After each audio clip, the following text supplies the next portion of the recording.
é o maior jogador de todos os tempos, isso é o que a maioria das pessoas, pelo menos os brasileiros, acham. Mas por que Edson Arantes do Nascimento é tão aclamado? Talvez porque ele ganhou 3 Copas do Mundo e 2 Mundiais? Sim, mas também tem outros N motivos. Veja esse vídeo e conheça a fundo a história do rei. Bom, esse vídeo é baseado no livro Pelé, Os 10 Corações do Rei. Eu vou falar de muitos acontecimentos da vida de Pelé como jogador, mas é óbvio que não dá pra falar de tudo, porque o Pelé tem uma história muito grande. Pelé tinha uma dupla personalidade, ele era 2 pessoas em um só corpo. A primeira era a própria figura de Pelé, e a segunda de Edson. O Edson teve vários apelidos na infância, Dico, Baltazar, Bilé e Gasolina. Mas foi justamente o codinome que ele não gostava que pegou, Pelé. Edson pensava que teria uma vida comum após a aposentadoria de Pelé, mas ele estava enganado. Porque seu corpo já estava marcado pela identidade de jogador. Desde muito cedo, Pelé se mostrava predestinado. Seu nome, Edson, foi escolhido por seu pai em uma referência a Thomas Edison, mostrando que ele seria tão importante e iluminado como o inventor da lâmpada elétrica. Na barriga da sua mãe ele já dava fortes chutes e Dom Dinho já achava que seu filho seria jogador de futebol mesmo sendo um bebê. Edson já estava destinado a ser Pelé nessa época. Com o Maracanã em 1950, Dom Dinho chorou e para consolar o pai, o Pelé falou para ele que conquistaria uma Copa do Mundo para ele. Pelé era desde cedo obstinado, paciente e lutador. Então ele tinha todos os atributos necessários para se tornar o maior. Quando criança já se mostrava diferenciado jogando bola, mesmo tendo um físico fraco. Os sinais de seu talento se manifestavam na forma que ele manejava o seu corpo e não propriamente no seu corpo em si. Nelson Rodrigues entrevistou Pelé em 1958 e o jogador se mostrava muito autoconfiante, se dizendo o melhor jogador em todas as posições ofensivas do campo. Nelson confiava muito nesse moleque e assinou essa entrevista em seu nome, mesmo ele sendo um grande jornalista.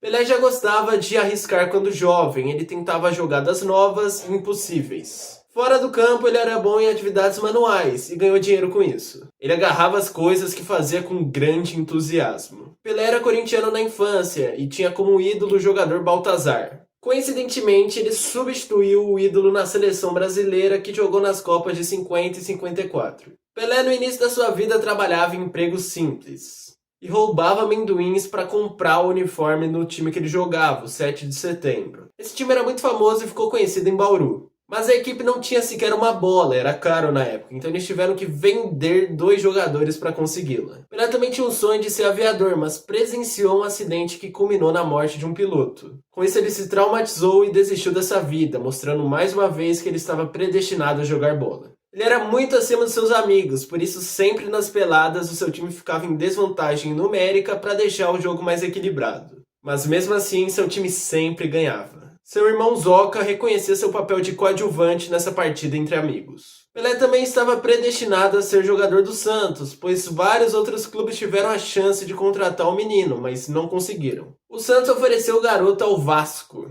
Mas os cariocas não acreditaram que um jogador de apenas 15 anos era tão bom assim e não acreditaram no papo dos paulistas. Antes dele ir para o Santos, ele também quase jogou no Bangu. Mas ela não deixou o filho mudar de estado porque ele era menor e porque também não acreditava no sucesso da carreira de Pelé como jogador de futebol. Ela nem gostava tanto desse esporte assim também. Ele treinou no Palmeiras, mas não foi aceito, e também foi oferecido para o Corinthians, só que eles não aceitaram por achá-lo muito fraco fisicamente. Diferentemente da infância e adolescência, Pelé adquiriu um corpo muito atlético e forte ao longo da sua carreira. Ele tinha definitivamente um físico de rei, construído com a ajuda de muito suor. Então a carreira do Pelé começou em 1956, quando ele estreou pelo Santos contra o Corinthians de Santo André. Ele entrou no decorrer do segundo tempo e fez um gol humilhante driblando o goleiro Zaluar. Nessa partida ele usou o número 13. Ainda não era o Pelé que conhecemos com a camisa 10. Pelé foi o principal nome vinculado ao futebol arte, até mais que Garrincha. Nessa época o futebol era praticado como arte, com a estética acima do resultado. Isso se firmou com Pelé, que conseguiu unir a eficiência com a magia. Ele foi um atleta vencedor que deixou em seu legado grandes jogadas. Mas para ser esse grande artista, o brasileiro suou muito.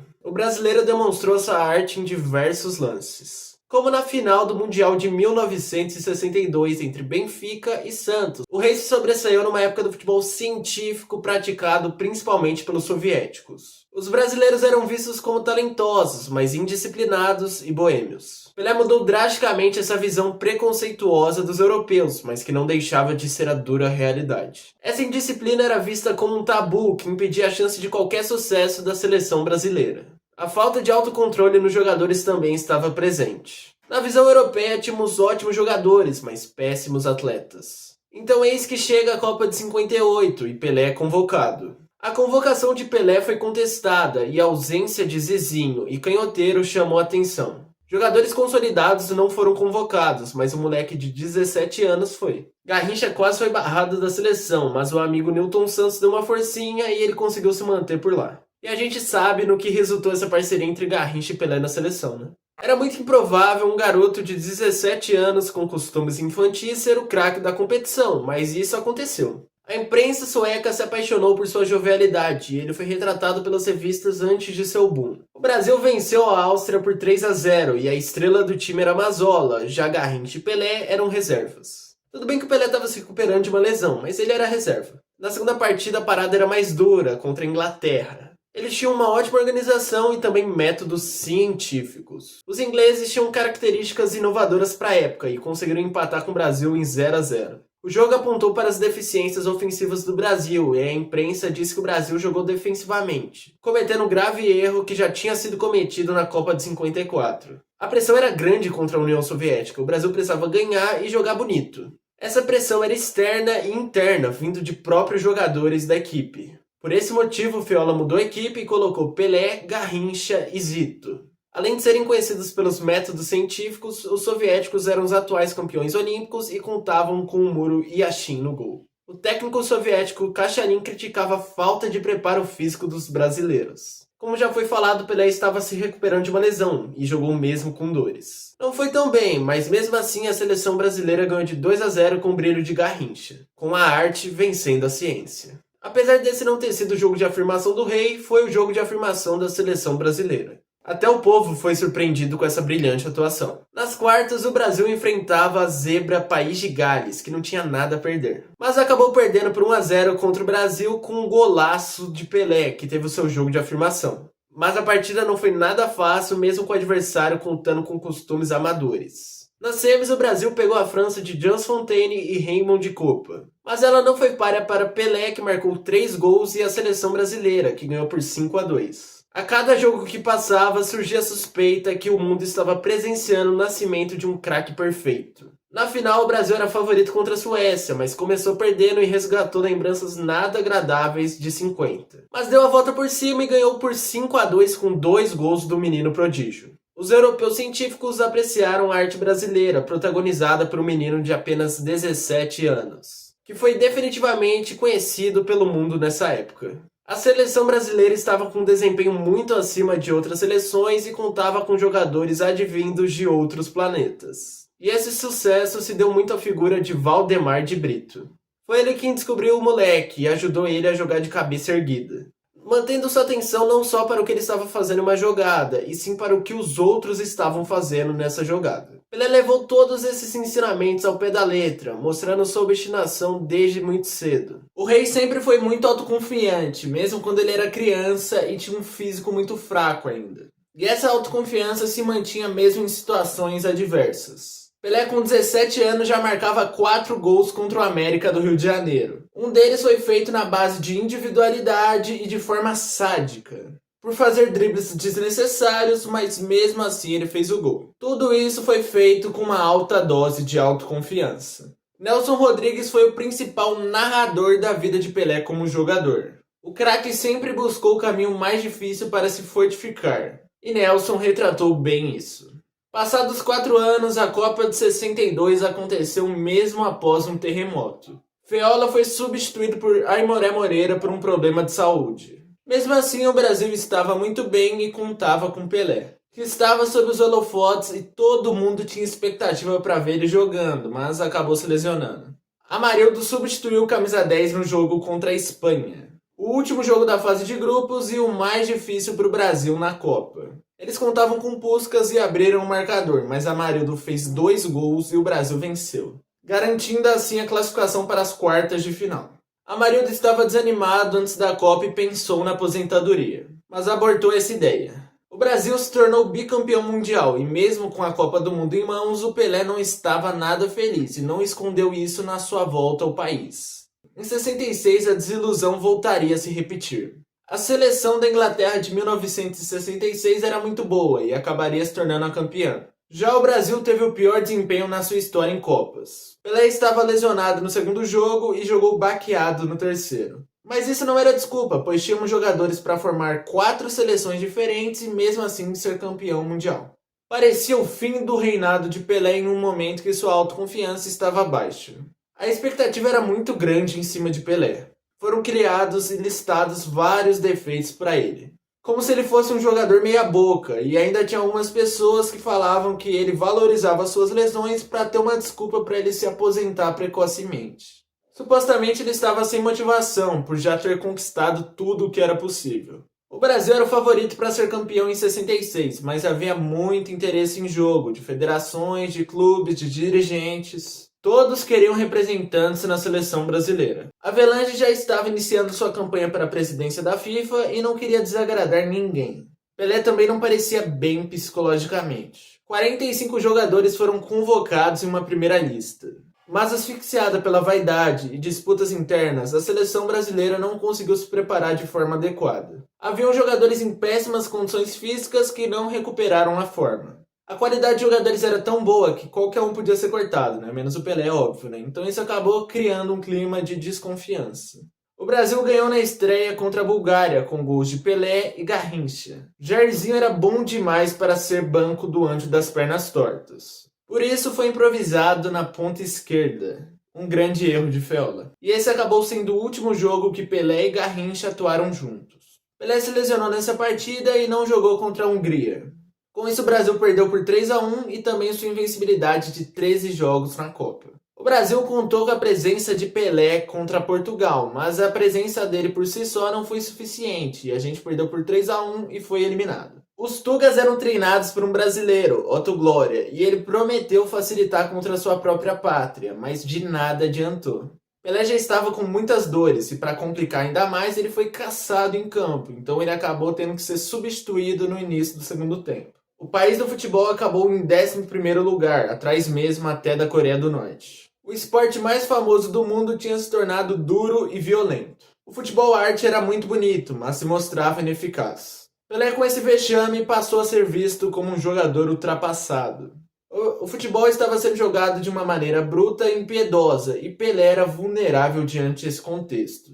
Não valia mais a pena ele jogar, era melhor admirá-lo como um craque do passado. Era isso que cegos e pessimistas pensavam na época. Pelé estava melancólico e chegou a declarar que não jogaria a Copa de 70, nem se Avelange quisesse. O jogador dizia que o futebol ofensivo tinha desaparecido. Pelé se via como parte desse futebol ofensivo que tinha chegado ao fim e se mostrava ultrapassado. Por isso também pensava que seu tempo já tinha acabado e estava sem sua autoconfiança característica. Mas Pelé, obstinado, conseguiu vencer essas adversidades. Isso já tinha acontecido com ele, na verdade, né? Em 62 ele saiu muito contestado da Copa e ele conseguiu calar a boca de muitos críticos, ganhando 2 Libertadores e 2 Mundiais. E ele conseguiu se recuperar da Copa da Inglaterra com a Copa do México, mostrando aos críticos que ele não estava ultrapassado e conseguindo sua soberania definitiva. Para isso, ele venceu uma campanha contra sua convocação que falava que ele só devia ir lá como um símbolo. Pelé também era acusado de ser mercenário por ele ter se tornado um empresário de sucesso. Todas essas adversidades foram vencidas. O Brasil se classificou para a Copa com uma campanha intocável sob o comando de João Saldanha. Mas ele foi substituído por Zagallo, que treinou o Brasil na Copa.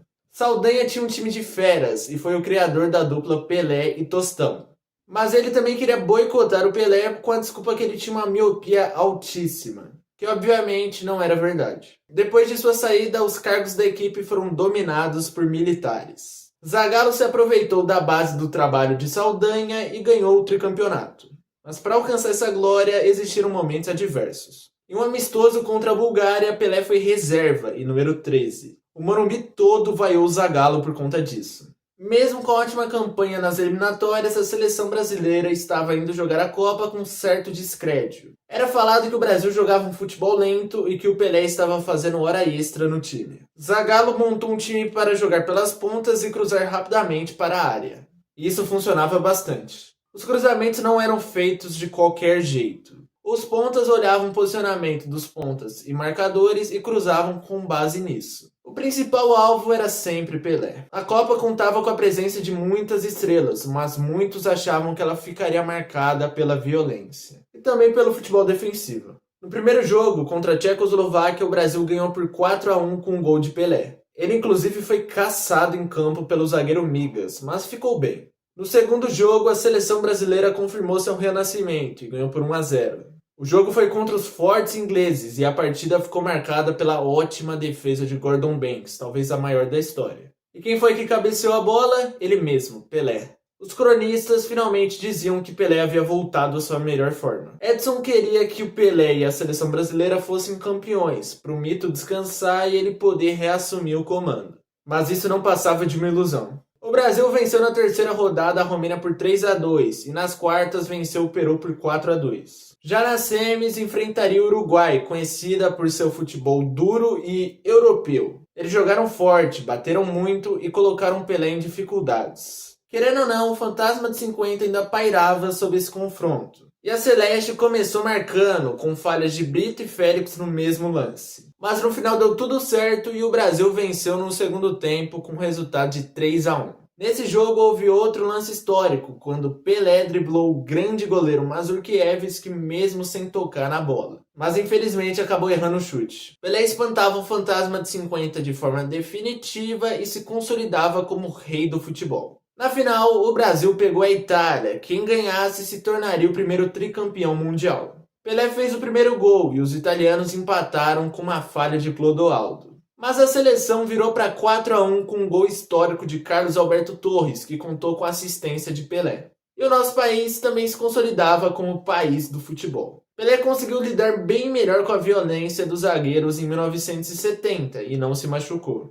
Ele se usava de algumas artimanhas para não se lesionar, como se atirar no gramado para parar a jogada e se rolar no chão para fingir uma dor que ele não tinha. Ele sabia que já tinha 30 anos, não era mais nenhum menino e tinha que economizar energia para os momentos mais importantes do jogo. Depois dessa Copa, ele falou mais uma vez que não voltaria a jogá-la. Mas dessa vez era verdade, e ele se aposentou da seleção até que de forma precoce, da mesma forma que ele chegou. A obstinação de Pelé pode ser demonstrada nos quase gols que ele fez. Mesmo com um erro técnico ou azar nesses lances, eles não perderam o brilho. Em outra oportunidade, ele quase fez um gol do meio de campo contra a Tchecoslováquia. Sem problemas, porque depois no New York Cosmos ele conseguiu fazer esse gol do meio de campo, mostrando que ele estava realmente empenhado em atingir novas metas. Ele é um dos únicos jogadores, ou até o único, que pode se orgulhar dos seus erros. Quando era criança, Pelé começou a jogar em um time de menores, o 7 de setembro de Três Corações. A bola era de meia e os jogadores jogavam descalços. Em 1943, Pelé e sua família saíram da cidade para acompanhar o pai Dondinho, que era um competente meio-atacante. Pelé morou em algumas cidades de São Paulo até se estabelecer em Bauru. Nessa época ele já jogava por vários times amadores. Ele já tinha uma grande fome por futebol e vontade de se superar. Pelé foi jogar no América de Bauru e vestiu seu primeiro uniforme. O jovem Edson tinha apenas 13 anos e disputava um torneio de jogadores de 16 a 18 anos. Por isso tinha poucas chances. Mas isso era um grave erro, porque ele já jogava em um time de adultos e não sentia a desvantagem física ser um grande obstáculo. Ele foi para o juvenil do Bauru a pedido do seu pai. Seu treinador e amigo da família Valdemar de Brito era o treinador da equipe, e foi o principal responsável por lapidar essa joia, que na época, como já foi falado, pecava na parte física. Seu time foi campeão e ele marcou 47 dos 148 gols da equipe em 33 jogos. No time ele também fez seu primeiro gol de calcanhar e marcou 7 gols em apenas um jogo. Pelé encarava sua carreira de jogador de uma maneira simples e espontânea, mas sempre empenhadíssimo. Com o fim do juvenil do Bauru, ele foi para o Rádio 1, jogando pelo time de campo e de salão e sendo artilheiro nas duas categorias. Esse tempo no futsal ajudou ele futuramente a jogar em espaços curtos e ter um ótimo controle de bola.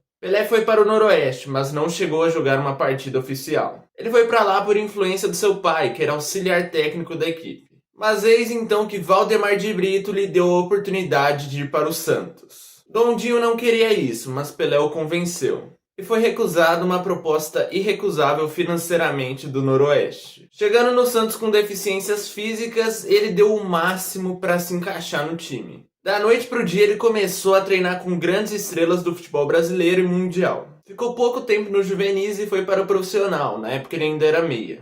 Lula era o treinador do Santos e transformou Pelé em atacante. Como o time era estrelado, o menino sabia que seria difícil ser titular, mas ele não desanimou. No primeiro treino, Pelé jogou no time de reservas e, como estava se aclimatando, jogou de uma forma mais conservadora. Mesmo assim, deu uma assistência. Depois disso, ele variou sua presença entre o time juvenil e o profissional. Pelé era muito rápido e persistente na época. E após dar um drible humilhante no zagueiro titular Elvio, ele se consolidou no time principal. Era humilhante um defensor consolidado ser humilhado por um moleque. Por isso, Elvio partiu para cima do menino e os companheiros apartaram a confusão. Pelé estreou no dia 7 de setembro de 1956, aos 15 anos. Justamente contra o Corinthians de Santo André. Ele só entrou por conta de uma lesão de Del Vecchio e acabou marcando um dos 7 gols do Santos, que venceu por 7-1.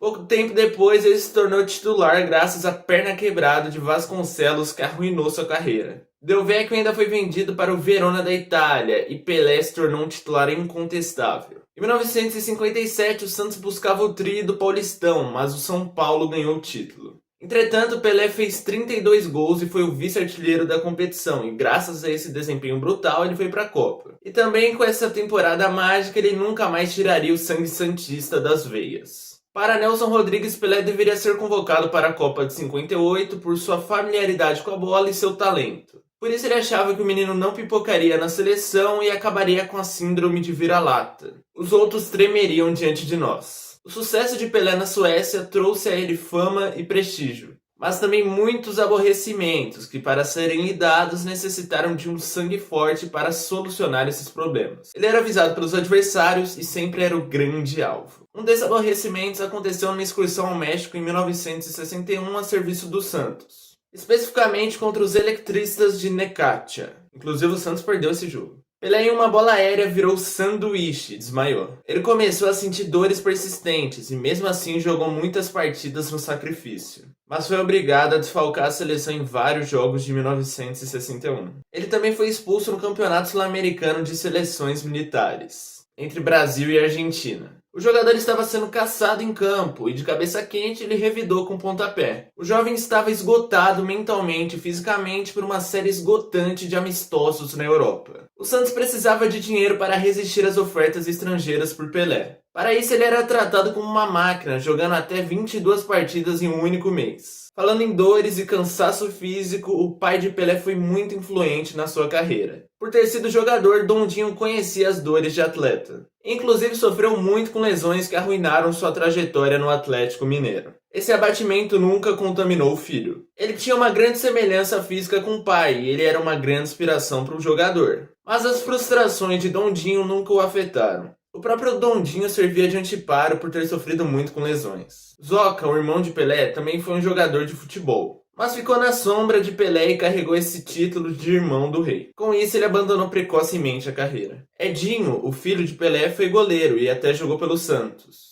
e outros clubes menores, e até que teve um relativo sucesso. E ele era um goleiro baixo, com 1,80 m de altura. Pelé não sofreu constantemente com lesões como seu pai e seu filho. E só teve 2 graves, na Copa de 62 e na de 66, justamente na pior hora, nas Copas do Mundo. Mas para quem era tão caçado em campo, até que ele não teve tantas lesões assim. Pelé tinha uma grande dívida com seus companheiros, que eram seus irmãos de sangue. No Santos, os seus principais companheiros foram Pagão, que era fraco fisicamente, mas sabia jogar de forma muito inteligente. Depois veio o Coutinho, que provavelmente foi o grande companheiro do Pelé e foi a grande dupla, a grande parceria ao longo da sua carreira, mas que foi prejudicado pelo excesso de peso. E Pepe, que foi um ponta-esquerda com um chute muito forte e até hoje o vice-artilheiro da história do Santos. só atrás de Pelé. Indo mais para a parte defensiva do campo, tinha Zito, que era um líder nato e participou das conquistas com Pelé, no Santos e na seleção brasileira. Falando em conquistas na seleção brasileira, Pelé quase foi cortado da Copa de 58 por ele ser muito jovem e pensarem que ele não aguentaria a pressão.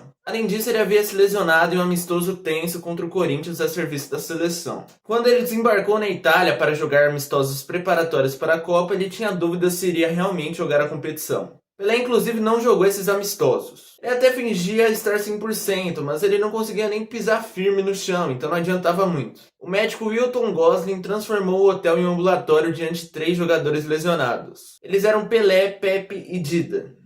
O camisa 10 passava a maior parte do dia por lá se recuperando. A lesão era na cartilagem, por isso a recuperação era tão chata. Quando desembarcou na Suécia, ele continuava com dores. Suas chances pareciam perdidas. Ele foi corajoso e se submeteu a um tratamento simples, mas muito doloroso, colocando uma toalha fervendo no joelho. É impossível falar da história de Pelé sem contar coisas marcantes que aconteceram fora das 4 linhas, e uma delas se destaca. Pelé parou uma guerra. Em 1969, o Santos fez uma excursão na África e iria jogar contra o Congo-Brazzaville, atual República do Congo. Mas não era uma boa hora para isso, porque o país estava vivendo uma guerra contra o Congo-Kinshasa, atual República Democrática do Congo. O Santos embarcou em Kinshasa e precisou atravessar o campo de batalha para chegar em Brazzaville. Foi feita uma negociação de cessar-fogo para Pelé poder jogar. Mas o preço do acordo foi pago pelo Santos, que na volta teve que jogar contra o Congo-Kinshasa. Diante de muita tensão, o Santos perdeu e o ditador do país até decretou feriado nacional.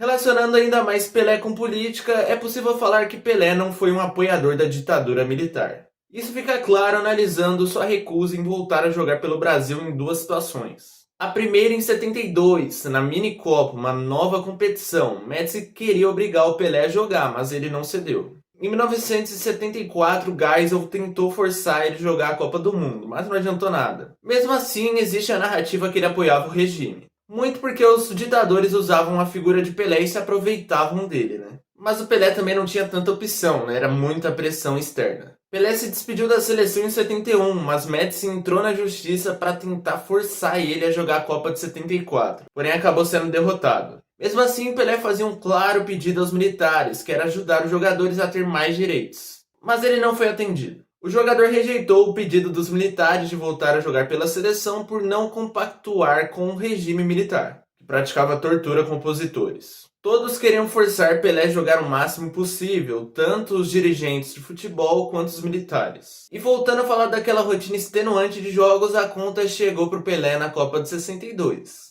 Ele jogou mais partidas que seu corpo podia aguentar, e isso cobrou um preço. E para piorar, o Pelé era sempre muito caçado, como já cansei de falar aqui. Ele encarava essas marcações desleais de forma específica conforme o adversário. Na maior parte das vezes ele lidava com essas agressões de uma forma bem desmoralizante, com dribles humilhantes nos adversários. Mas algumas vezes ele devolvia as agressões realmente. Isso era difícil de acontecer, mas acontecia. Muitos treinadores mandavam mais de um jogador marcar Pelé, e isso dificultava muito a vida do rei. Mesmo assim, o Pelé ainda fazia maravilhas. Ele foi muito corajoso por inventar e reinventar jogadas no futebol nessa época. Como a bicicleta, ele não criou essa jogada, mas ele ajudou a aperfeiçoá-la. Mesmo assim, ainda existia muitos invejosos que o tratavam com desprezo. Mas Pelé sempre se mostrou muito corajoso para lidar com isso. Pelé preferia ser chamado pelo seu nome, Edson. Mas os seus apelidos que colaram foram Dico, como ele é conhecido pela família, e Pelé, como ele é conhecido pelo mundo inteiro. A origem de seu principal apelido vem do Vasco da Gama de São Lourenço, que tinha um goleiro chamado Bilé. O pai de Pelé jogava por lá e o garoto acompanhava o time. Dico, quando criança, tinha o costume de provocar o goleiro adversário gritando: "Pega essa, Bilé".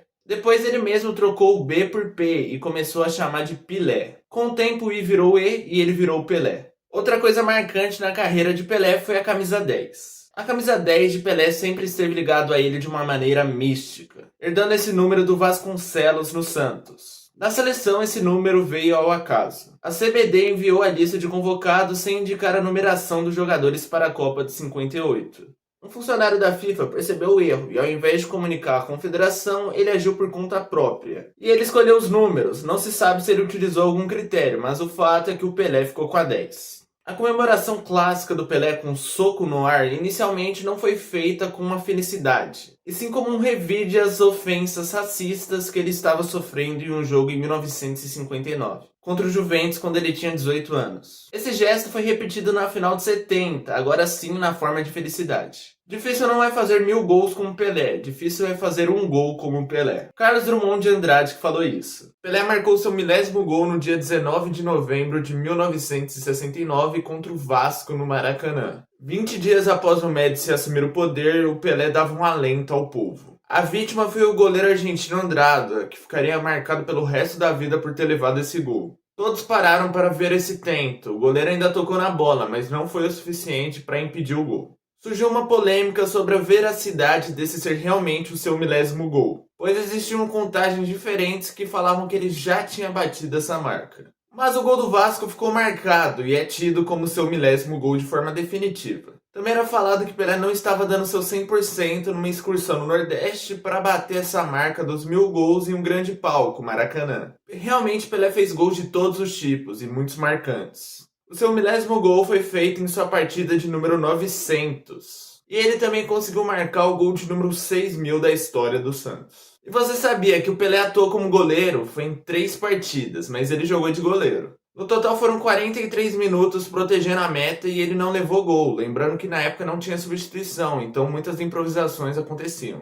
O cara era completo e era um astro, por isso muitas outras pessoas famosas tinham que se curvar diante da figura de Pelé. Um deles foi John Lennon, que sempre se acostumou a ser um protagonista. Mas em uma apresentação em Tóquio, na hora de sua chegada, ele viu muitos repórteres. Obviamente ele pensou que queriam falar com ele, mas na verdade mesmo queriam falar era com Pelé. E Lennon se rendeu aos fatos. Um dos feitos mais impressionantes da carreira de Pelé aconteceu em 17 de julho de 1968, quando o Santos enfrentava a seleção olímpica da Colômbia em Bogotá. O jogo estava bem quente, bem violento, com muitas agressões, e para acalmar o jogo, o árbitro Velásquez expulsou o Pelé, que até tinha agredido o adversário, mas nem de perto foi quem bateu mais. A torcida ficou revoltada e a tensão só aumentou. Os dirigentes colombianos expulsaram o árbitro e colocaram bandeirinha para apitar. E Pelé simplesmente voltou a jogar. O cara era até maior do que o juiz, a autoridade do jogo. No fim, o jogo terminou 5-2 e Pelé fez 3 gols. E Pelé também foi o principal personagem na criação do termo gol de placa. Para eternizar um belíssimo tento dele pelo Santos contra o Fluminense, ele ganhou uma placa comprada por Joelmir Betting, o pai de Mauro Betting. O gol de placa foi feito em 1961, onde Pelé driblou mais da metade do time adversário e ainda humilhou o experiente goleiro Castilho. No meio do percurso, ele driblou Pinheiro e Jair Marinho, que eram jogadores de seleção, então os adversários não eram pouca coisa. Mário Filho que encomendou essa placa de Joelmir para esse lance nunca mais ser esquecido. Para você ver a dimensão do rei, o zagueiro Facchetti, da Itália, que foi um grande defensor e atuou na Copa de 70, disse que só o nome de Pelé amedrontava os adversários. E não era à toa, Pelé marcava 100 gols em cerca de 1 ano e poucos meses. Mas depois da Copa de 66 ele deu uma desanimada. Mas isso não caiu do céu e foi fruto de um trabalho árduo do Pelé. Críticos e desafetos se uniram para construir argumentos para desvalorizar e menosprezar o Pelé. Em 1958 dizia-se que Pelé só se tornou titular da seleção por conta de uma manobra de cartolas paulistas, que desejavam impedir a ascensão do atacante Dida do Flamengo. Também era falado que Pelé não tinha criado nada no futebol e ele era apenas um grande imitador. Mas a gente sabe que isso é mentira, né? Existem 4 grandes argumentos contra Pelé. A primeira diz que o Pelé não jogou numa época que o futebol não era tão sofisticado ainda, com sistemas táticos fracos e muita liberdade, com isso era mais fácil ser genial. Mas apesar disso, e o menor preparo físico dos jogadores, o jogo era muito violento e não existiam cartões amarelos. A medicina era menos desenvolvida e por isso as lesões eram mais difíceis de serem tratadas. E mesmo assim, o Pelé nunca fez uma operação. O segundo argumento diz que ele jogou em 3 times excepcionais e por isso tinha ganhado 3 Copas do Mundo. É falado que o Maradona ganhou a Copa de 86 sozinho e por isso ele é maior. Mas na verdade, o Maradona tinha bons companheiros também. Eles podiam ser piores do que astros da seleção de 70, por exemplo, mas eram bons jogadores. O terceiro argumento diz que ele teve a sorte de não atuar em clubes europeus, pois ele não conseguiria se destacar por lá. Mas ele jogou cerca de 100 partidas no velho continente, tendo uma média de quase 1 gol por partida. Contando ainda com o detalhe que essas partidas eram parte de caça-níqueis e os jogadores estavam exaustos. O quarto argumento diz que Maradona foi mais habilidoso e Di Stéfano foi mais completo do que Pelé. Mas isso não faz nenhum sentido, porque o Pelé foi o jogador mais completo da história. Ele conseguia cabecear, chutar com as duas pernas, driblar, ser rápido, ser forte. Ele é incomparável. Maradona pode até ter sido mais habilidoso que o Pelé, mas no geral ele perde para o rei também. Pelé também demonstrou a sua paixão pelo país servindo a seleção militar logo após a Copa de 58. E ele também serviu o exército, hein? Normalmente, atletas e pessoas famosas recebem uma regalia, mas não foi o caso do Pelé. O jovem respeitava as ordens dos superiores, ganhou o campeonato sul-americano militar. E com isso ele tinha uma rotina dupla de treinamentos, uma no Santos e uma no Exército. Normalmente ele jogava pelo quartel na quarta e pelo Santos na quinta. E nesse ano de 58 ele jogou mais de 100 partidas, o cara tinha que ser uma máquina mesmo para aguentar todo esse cansaço. E essa história vitoriosa pela Canarinho se encerrou em 1971 com 2 amistosos, honrando a sua dupla personalidade. A primeira foi em São Paulo, quando o Brasil empatou em 1-1 com a Áustria e o Pelé fez um gol. A segunda e definitiva foi contra a Iugoslávia em 22 de julho. Pelé não marcou o seu e saiu no primeiro tempo no jogo no Maracanã. No fim, a torcida pediu para ele ficar, mas Pelé já tinha tomado a sua decisão. 3 anos depois, ele se despediu do Santos, onde ele ganhou 2 Libertadores, 2 Mundiais e 5 Brasileirões. Você pode ter percebido que eu foquei um pouco mais na carreira do Pelé na seleção nesse vídeo, né? E deixei um pouco a história dele pelo Santos um pouco de lado, mas tem um vídeo especificamente tratando sobre o Santos de Pelé no canal de quase 1 hora.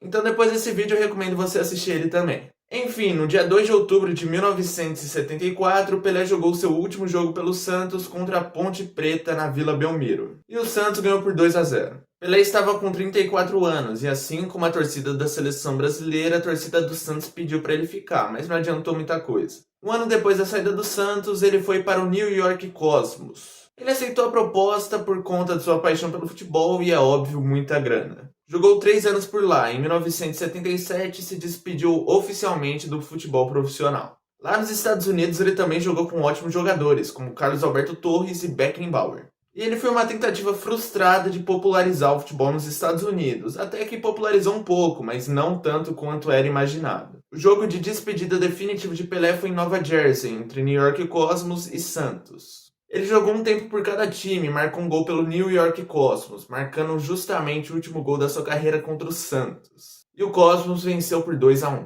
E para ter essa carreira vitoriosa, logicamente, Pelé teve muitas inspirações. Um deles, obviamente, foi Valdemar de Brito, que ajudou a lapidar essa joia. Pelé nunca teve chance de assistir o seu tutor Valdemar de Brito jogar. Ele foi um atacante competente e chegou a jogar pelo Brasil na Copa de 1934. Quando o rei começou a jogar, Valdemar já estava aposentado. Mas Brito conheceu o menino e percebeu que ele era muito semelhante a seu próprio eu de 20 anos atrás. Valdemar foi o primeiro espelho de Pelé, como já foi falado, eles se pareciam muito fisicamente. Outro espelho foi Arthur Friedenreich, que tinha nascido em 1892.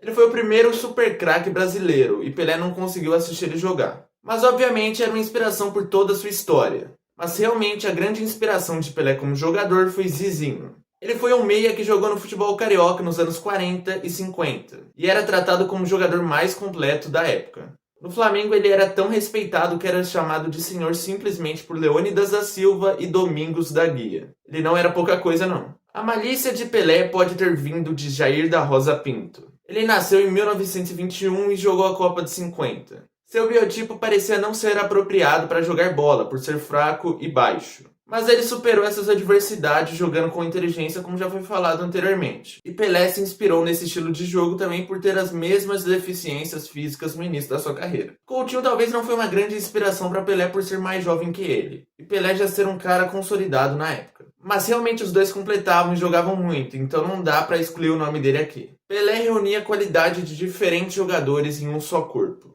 E esse talento de Pelé fez ele conseguir se reunir com diferentes chefes de estados no decorrer da sua vida, principalmente com os presidentes dos Estados Unidos, sendo recebido por Nixon, Gerald Ford na Casa Branca. Mas no geral, Pelé rejeitou vários convites por sua agenda, ele era um convidado difícil. Pelé também encontrou o Papa João Paulo II nos anos 80. Normalmente essas visitas têm uma série de burocracias, mas Pelé, por ser quem ele é, não precisou disso, pois era um ícone mundial e até por conta disso o Papa lhe deu a missão de levar a paz ao mundo. Ele já tinha estado com os papas João XXIII e Paulo VI. Realmente ser o melhor jogador da história dava belas regalias. Outros jogadores consagrados também eram muito populares quando jovens. Mas nenhum cara manteve esse status durante muito tempo após a sua aposentadoria. Diferentemente de Pelé, que mesmo velho era uma grande figura ainda. O nome Pelé é tão conhecido como Coca-Cola ao redor do mundo, e sua popularidade espanta até outras personalidades famosas no mundo. Pelo menos era o que acontecia no século XX. O jogador Coxes chegou a dizer que um jogador como Pelé só vai nascer daqui a 1000 anos. Isso demonstra a eternidade do Pelé, que vai demorar muito para ser esquecido. E Di Stéfano já chegou a considerar Pelé um fenômeno sobrenatural. Para você ver como Pelé era fora da curva, ele conseguia se destacar mesmo em meio a jogadores muito mais velhos que ele. E jogando o campeonato sub-15 com 13 anos pelo Rádio 1, ele destruía. Isso se tornou um problema para os organizadores da competição, que tinham campeonatos equilibrados. Pelé chegou a fazer 8 gols em apenas um jogo. Com isso, eles tiveram que mudar as regras e Pelé só podia jogar como goleiro ou como zagueiro e estava proibido de dar passes além da linha do meio de campo. Se fizesse isso, seria uma falta para o adversário. Então ele foi autorizado a jogar o campeonato sub-18 e mesmo aos gigantes e valentões ele se tornou artilheiro e campeão da competição. A magia de Pelé também foi fruto de seu gosto pela dificuldade. Ele sempre optava pelo caminho mais difícil se ele fosse viável. Pelé nunca se contentou com o caminho mais fácil e isso obviamente ajudou ele a se desenvolver tecnicamente. O cara era tão fora de série que Jânio Quadros proibiu a venda de jogadores da seleção brasileira. Ele considerava a arte de Pelé um tesouro nacional e insubstituível. O longo esforço e a minuciosa prática ajudaram a tornar Pelé algo mágico. O armário número 6 que ele utilizava na Vila Belmiro está lacrado. Diz a lenda que ele deixou 3 pares de tênis, 2 chuteiras, um chapéu de couro e um colete por lá. Mas nada disso ficou comprovado e suas presenças são incertas. Algo que não é incerto é a arte de Pelé. Ela se materializava em números assombrosos do rei, como por exemplo mais de 1000 gols ao longo da sua carreira e uma média de quase um gol por partida. Pelé era um problema sem solução. Os treinadores que o enfrentavam se sentiam incompetentes e impotentes diante dele. Apenas um jogador, por melhor que fosse, não era o suficiente para marcá-lo. E por isso, por muitas vezes, a marcação era até duplicada e triplicada. E mesmo que Pelé não jogasse bem, ele contribuía com sua equipe deixando seus companheiros livres. Por isso, não havia solução contra Pelé. Pelé foi uma gigantesca lenda brasileira no século XX. E não foi fácil sustentar essa coroa. Apesar das imperfeições humanas, Edson Arantes do Nascimento foi um grande marco na história do futebol. E eu diria até que do mundo. Bom, meu nome é Matheus e se você gostou do vídeo eu peço que você deixe seu like e também peço que você se inscreva e ative o sininho para não perder nenhum conteúdo novo. E no mais, é isso. Então tchau e até logo!